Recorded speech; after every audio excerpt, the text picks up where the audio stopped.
আমরা এখানে দীর্ঘ বহু বছর পর্যন্ত এই মাজরা লাইনে আছি বা ব্যবসায়িক লাইনে আছি। ইতিমধ্যে আপনি জানেন আমি একটা ইনভেস্টরও।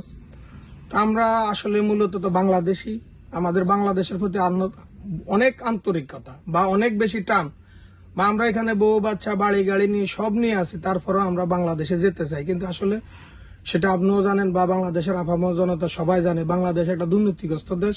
প্রত্যেকটা ক্ষেত্রে প্রত্যেকটা সেক্টরে আপনি কোনো সহযোগিতা পাবেন না, না চেয়ারম্যান, না মেম্বার, না স্থানীয়, না প্রশাসন। আপনি একটা ফর্ম কিনতে যান, প্রথমে তো এটার থেকে শুরু হয়।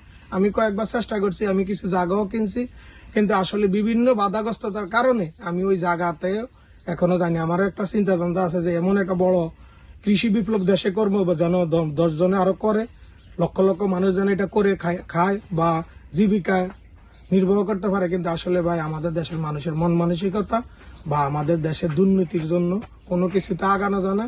এই জন্য আসলে আমরা বাংলাদেশের প্রতি এখন আর তেমন একটা নাই যে বাংলাদেশে কিছু ইনভেস্ট করবো। মানে আমরা টাকা দিয়ে আপনার হয়রানির শিকার হইতে হয়, টাকা দিয়ে আপনার দৌড়ানির শিকার হইতে হয়। তা সন্ত্রাস সব ক্ষেত্রেই, প্রত্যেকটা ক্ষেত্রে বিভিন্ন এই অপরাধ, রাজনৈতিক লোকদের দ্বারা, সামাজিক লোকদের দ্বারা সব জায়গায় আপনার এই শিকার হইতে হয়।